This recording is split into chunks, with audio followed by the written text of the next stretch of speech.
लंका के युद्ध में भगवान प्रभु श्री राम के द्वारा कुंभकर्ण का संहार हो गया है। लंका में हाहाकार मचा हुआ है। रावण बहुत चिंतित और उदास है। रावण की व्याकुलता को देख करके उसका बेटा मेघनाद कहता है कि मुझे धिक्कार है कि मेरे जीवित रहते हुए आपके मुख से हाय निकल रही है और आप इतने दुखी हैं पिताश्री। मैं अभी युद्ध क्षेत्र को जाता हूँ और सारा बदला लेकर के मैं अभी आऊँगा। इस प्रकार से रावण को धीर बंधा करके मेघनाद युद्ध क्षेत्र में आ जाता है और नाग फांस में सबको बंदी कर देता है। सभी लोग नाग फांस में बंध जाते हैं, विवश हो जाते हैं। तब इसी समय रामादल में श्री गरुण देव जी आए थे। जब प्रभु को देखा बंधन में, संशय कुछ मन में लाए थे। जिसकी गाथा है बहुत बड़ी, वो आगे सब समझाऊंगा। श्री कागभुसुंड गरुण जी का विधिवत प्रसंग सब गाऊंगा। भगवान प्रभु श्री राम ने यहाँ पर नरलीला दिखाई है और अपने जन का सम्मान बढ़ाया है। तो ये कथा हम प्रसंग विधिवत आप सभी को बाद में सुनाएंगे। श्री गरुण देव जी सबको नागपाश से मुक्त कर देते हैं। सब मुक्त हो जाते हैं। रामादल में पुनः जय जयकार होने लगती है।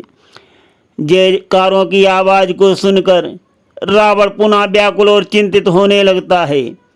रावण की चिंता को देख करके मेघनाद पुनः रावण के पास आता है और क्या कहता है वो हम सुनाते हैं। थोड़ा भजन प्रसंग में सुनिए। कल मैंने नागपाश द्वारा बांध दिया था कपिगण को, बच गए नहीं कल ही समाप्त कर देता राघव लक्ष्मण को। चाचा का बदला लिए बिना कब भाता है विश्राम मुझे, जब तक न विजय मिल जाती है तब तक जलपान हराम मुझे। इस प्रकार से मेघनाद बहुत क्रोधित होता है और रावण को धैर्य बंधा रहा है। कहता है कि आप चिंता मत करिए, जब तक चाचा का बदला नहीं मिल जाता है तब तक अन्न जल मेरे लिए हराम है। इस प्रकार से मेघनाद रावण से कह करके बहुत क्रोधित होकर युद्ध के लिए चल देता है। चला जिस समय युद्ध को लंका का वो वीर, ठहरो रावण ने कहा होकर बहुत अधीर। जैसे ही मेघनाद युद्ध के लिए चलने लगा, रावण ने कहा ठहरो ठहरो। क्या कहता है रावण? उन तपसी बच्चों के आगे जब ब्रह्म शक्ति बेकार हुई, नागपाश भी व्यर्थ गई, इस तरह हमारी हार हुई। पहले तुम जाओ मंदिर में, इष्ट देव का योग करो, अजय शक्ति को प्राप्त करो, उस कारण में उपयोग करो। इस प्रकार से मेघनाद को रावण समझा रहा है। यहाँ पर रावण जो है मेघनाद को समझा रहा है और कह रहा है उन तपसी बच्चों के आगे तुम्हारी ब्रह्म शक्ति भी बेकार हो गई और नागपाश भी व्यर्थ हो गई और हमारी हार ही हुई है। अब पहले तुम मंदिर में जाओ और इष्ट देवी का योग करो और उनसे शक्ति प्राप्त करो, उस कारण में उपयोग करो, तभी हमारी विजय हो सकती है। इस प्रकार से रावण जो है मेघनाद को सारी युक्ति समझाता है, हर चीज़ समझाता है मेघनाद को। इस प्रकार से अब हमारी विजय हो सकती है। रावण की बात को सुनकर मेघनाद की समझ में आ गया। मेघनाद पहले ही समझता था लक्ष्मण जी की शक्ति को। वो मरते मरते उसी दिन बचा था। अगर ब्रह्म शक्ति न होती तो उसी दिन उसका वध हो जाता लक्ष्मण जी के हाथों से। मेघनाद ने मान ली वृद्ध पिता की बात, विजय यज्ञ करने लगा देवी मठ में प्रात। और रावण की बातों को मान करके मेघनाद जो गया माता निकुंबला के मंदिर में यज्ञ करने लगा। तो जैसे ही मेघनाद ने विजय यज्ञ आरंभ किया माता निकुंबला के मंदिर में, सुरमंडल में खलबली मच गई। सुनिए, इस प्रकार उस योद्धा ने विजय यज्ञ आरंभ किया। खलबली मची सुरमंडल में, प्रभु से विनती प्रारंभ किया। धरती पर भूचाल उठा, तारा मंडल सब डोला है, कपिदल भी भयभीत हुआ। ये प्रभु से आकर बोला है। वानर सेना भी डरने लगी, सारी पृथ्वी हिलने लगी, आसमान कँपने लगा जैसे ही मेघनाथ ने विजय यज्ञ आरंभ किया। सारा वानर मंडल भगवान प्रभु श्री राम के समीप आ गया है, अंदर से भयभीत है। देखिए क्या हो रहा है, मेघनाथ कैसे यज्ञ कर रहा है। आह्वान वेद मंत्रों का है, पर वैदिक धर्म मिटाने को। पूजा तो महाशक्ति की है, पर जग का नाश कराने को। इस प्रकार से मेघनाथ ने मठ में अर्ज लगाई है। इस प्रकार से मेघनाथ आवाहन कर रहा है मंत्रों का, और संसार के लिए, नाश के लिए कर रहा है। साथियों, पहले ही मैंने बताया था कि पूजा, आराधना, तपस्या कभी किसी के नुकसान के लिए नहीं करना चाहिए। अगर किसी के नुकसान और या हानि के लिए तपस्या, पूजा पाठ कुछ भी करोगे तो उसका फल विपरीत ही होता है। उसी प्रकार से आज मेघनाथ को भी उसका फल विपरीत ही मिलेगा। तो विस्तार पूर्वक आपको बता रहे हैं। धुआं फैलने जब लगा नभ के ऊपर घोर, बोल उठे श्री राम तब देख विभीषण और।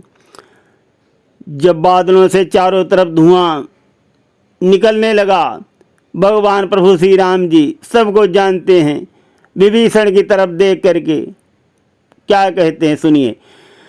अंबर में बादल छाए हैं, ये कैसी आंधी आई है, उस मायावी दशकंधर ने क्या माया नई रचाई है। ये सचमुच धुआं उड़ाया है, तांत्रिक ने तंत्रों द्वारा, या विष फैलाया है कोई वैज्ञानिक यंत्रों के द्वारा। भगवान प्रभु श्री राम जी विभीषण से पूछ रहे हैं कि रावण ने कौन सी माया रची है, या ये आंधी आ रही है, क्या उसने कुछ तांत्रिक मंत्रों से ये धुआं उड़ा रहा है, अथवा कोई इसमें विषैला पदार्थ है जो सबके प्राण लेने के लिए धुआं उड़ाया जा रहा है। इस प्रकार से भगवान प्रभु श्री राम जब विभीषण से पूछते हैं, कहा विभीषण भक्त ने, हे जग के प्रतिपाल, माया भी कोई नहीं और न कोई चाल। भगवान प्रभु श्री राम की बातों को सुनकर भक्त विभीषण जी कहते हैं कि नहीं प्रभु, न कोई तंत्र है, न कोई मंत्र है, न कोई चाल है। ये रावण का पुत्र मेघनाथ जो है, कुलदेवी का यज्ञ कर रहा है, विजय यज्ञ कर रहा है। हे प्रभु, अगर वो अपने इस विजय यज्ञ में सफल हो जाएगा तो अपनी जीत जो है वो संभव हो जाएगी, फिर उसको रण में कोई हरा नहीं सकता। विभीषण जी की बातों को सुनकर पवन पुत्र जी हंसने लगते हैं, हंसने लगते हैं हनुमान जी। आगे सुनिए क्या होता है। पवन तने कहने लगे, हंसकर वचन उदार, बोले हारे हृदय की सभी जगह है हार। रण में जो बल पौरुष से लाचार व्यक्ति हो जाता है, तब देवी और देवता को कायर की भांति मनाता है।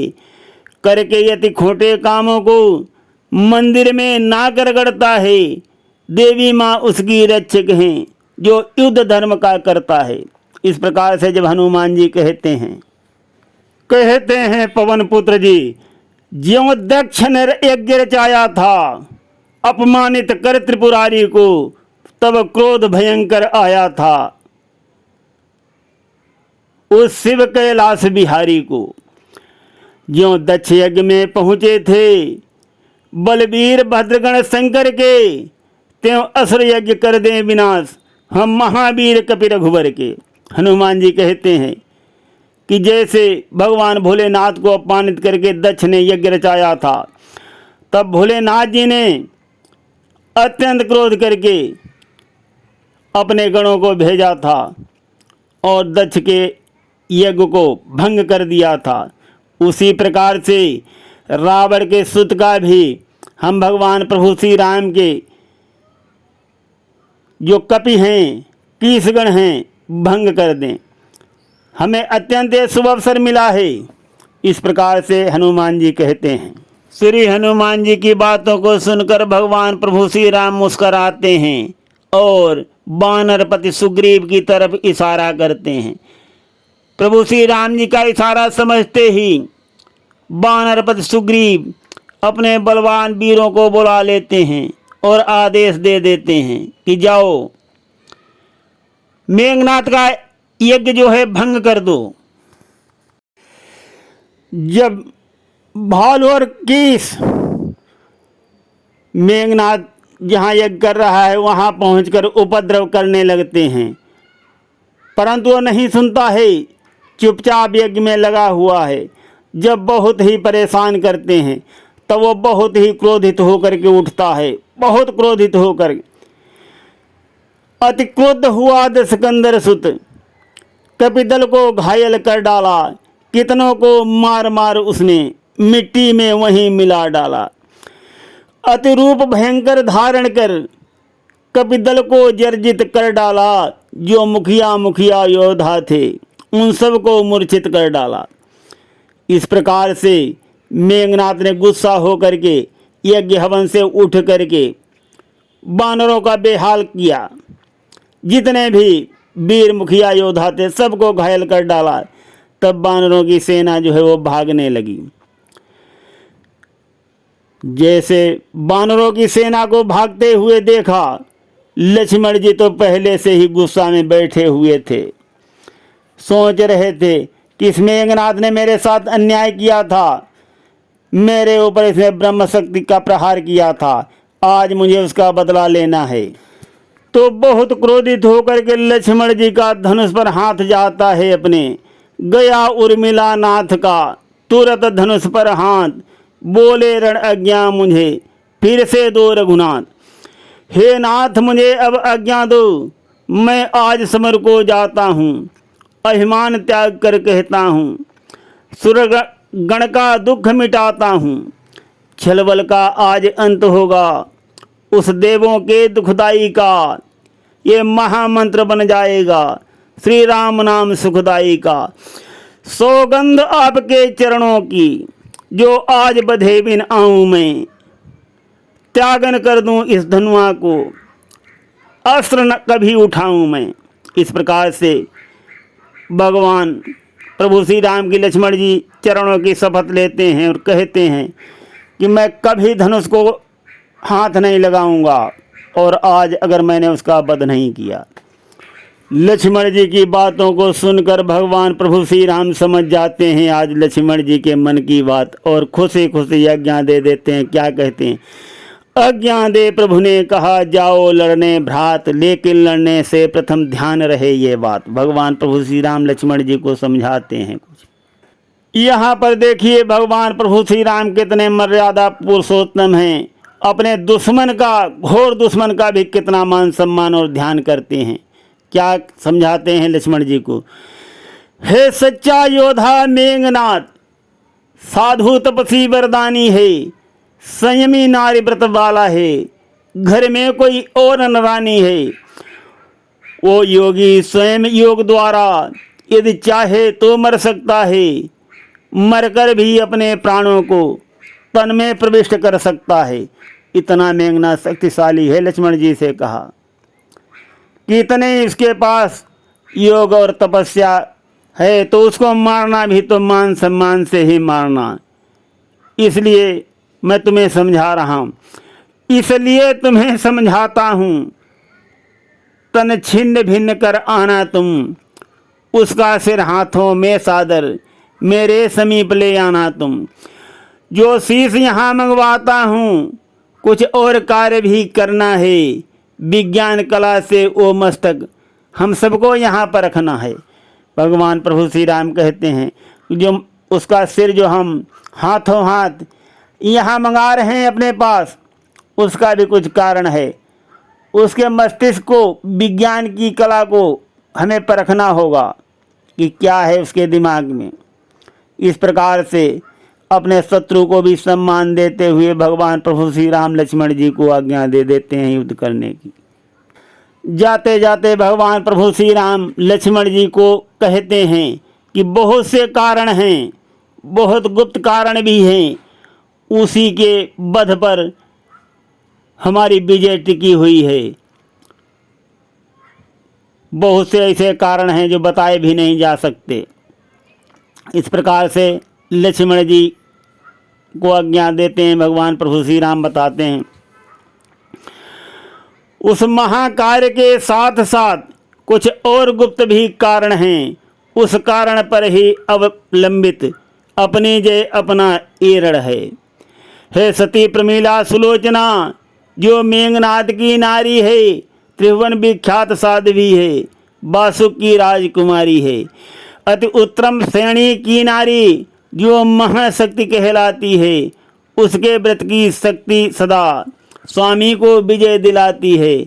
ऐसी सतवंती के पति का सिर अगर भूमि पर आएगा तो कपिदल की क्या है गिनती, संसार भस्म हो जाएगा। भगवान प्रभु श्री राम कहते हैं कि अगर अनादर करके उसको मारा और उसका सिर जैसे ही धरती पर गिरेगा तो कपिसेना कौन सी गिनती, ये सारा संसार भस्म हो जाएगा। इस प्रकार से भगवान प्रभु श्री राम लक्ष्मण जी को समझा रहे हैं। थोड़ा और सुनो क्या कहते हैं प्रभु। मेघनाद वध के पहले कुछ होता है संकोच मुझे, पृथ्वी से उठता एक वीर, रह रह कर होता सोच मुझे। यदि नारी उसकी पतिव्रता, वो भी पत्नी व्रत वाला है, विधना ने निर्मल जोड़ा, उज्जवल हाथों से ढाला है। यदि घर का स्वामी पापी हो, घर का नाश कराता है, रावण का सचमुच महापाप जो उसकी नाव डुबाता है। अच्छा जाओ वध करने को, अब और नहीं कुछ कहना है, दुनिया तो आने जानी है, आखिर तक किसको रहना है। भगवान प्रभु श्री राम जी ऐसे लक्ष्मण जी को आज्ञा देते हैं मेघनाद वध के लिए।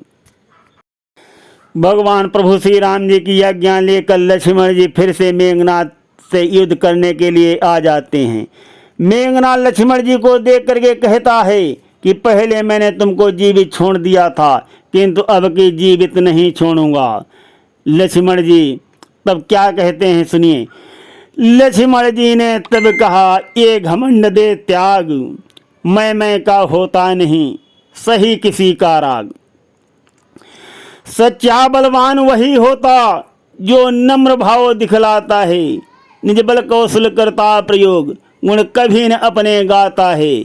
मैना जो मैना कहती है, वो सबके मन को भाती है, बकरी जो मैं करती है, वो गले छुरी चलवाती है। लक्ष्मण जी की बातों को सुनकर मेघनाद बीच में ही काट देता है। लखन लाल की बात को दिया बीच में काट, बच्चे ये रणभूमि है, कहा लगा कर डांट। मेघनाद डांटने लगा लक्ष्मण जी को और क्या कहता है। रण में यश प्रथम बखान करे, शोभा देता रजपूतों को, अरिदल को आगाह करे, अपनी पिछली करतूतों को। मैना जो मैना कहती है, पिंजड़े में जन्म बिताती है, बकरी प्राण गंवाती है, मैं कभी न उसकी जाती है। इस प्रकार से मेघनाद लक्ष्मण जी को जवाब देता है। मेघनाद का जवाब सुनकर के लक्ष्मण जी हंसने लगते हैं। कहा लखन ने मैं सदा, एक दिवस मिट जाए, तू ही गीत का बात कही समझाए। लक्ष्मण जी ने समझाया कि एक दिन मैं अवश्य मिट जाती है। क्या समझाते हैं लक्ष्मण जी। कर अस्थिमास को पृथक पृथक जब आंत निकाली जाती है, उसी आंत की यंत्रों से जब तांत बना ली जाती है, वही तांत जब बन करके दुनिया के हाथ में आती है, दुनिया जब उसको धुनता है, तब तू ही गाती है। तुम भी तू ही गाओगे, अभी मैं कर रहे हो। इस प्रकार से लक्ष्मण जी मेघनाद को जवाब देते हैं। लक्ष्मण जी की बातों से कुपित होकर मेघनाद जो है बहुत बड़े बड़े कराल बाणों की बरसात लक्ष्मण जी के ऊपर करने लगा। लक्ष्मण जी भी उसके बाणों का उत्तर देने लगे और सब काट के गिरा दिए। घोर युद्ध चल रहा है, मेघनाथ और लक्ष्मण जी का पुनः घोर युद्ध चल रहा है। मेघनाथ जो है तरह तरह से अपनी माया का विस्तार करता है, कभी प्रकट हो जाता है, कभी छुप जाता है। घोर युद्ध हो रहा है। उर्मिलानाथ के बाणों से मेघनाथ घायल भी होता है, परंतु फिर भी वो अपनी माया दिखा रहा है। इधर लक्ष्मण जी सोच रहे हैं, पहले मैंने इसको अवसर दे दिया था तो इसने हमारे ऊपर वीरघातनी शक्ति छोड़ दी थी। अगर फिर से कहीं मैंने इसको अवसर दे दिया और फिर से कहीं इसने ब्रह्म शक्ति का प्रयोग कर लिया तो बहुत अनर्थ होगा। तो यही सोच करके लक्ष्मण जी पहले उसकी भुजा को काट देते हैं अपने बाण के द्वारा, फिर दूसरी भुजा को काट देते हैं। एक भुजा को उसके घर में अपने बाण के द्वारा भी भेज देते हैं, जो सती सुलोचना को समझा देती है। और उसका वहाँ पर ध्यान भी भंग कराना था लक्ष्मण जी को, इसलिए लक्ष्मण जी ने मेघनाथ की भुजा को काट करके सती सुलोचना के पास भेजा था। फिर उसके सिर को काट करके लक्ष्मण जी हनुमान जी के हाथों में दे देते हैं और हनुमान जी रामादल में ले आते हैं मेघनाथ के सिर को, कटे हुए सिर को। आज हम प्रसंग को यहीं पर विश्राम देते हैं। मेघनाथ वध हो चुका है। लखन सिय रामचंद्र शंकर हरिओम। सुनते रहिए गिरीश अध्यात्म ड्रीम में अत्यंत कल्याणकारी और रोचक कथा। धन्यवाद।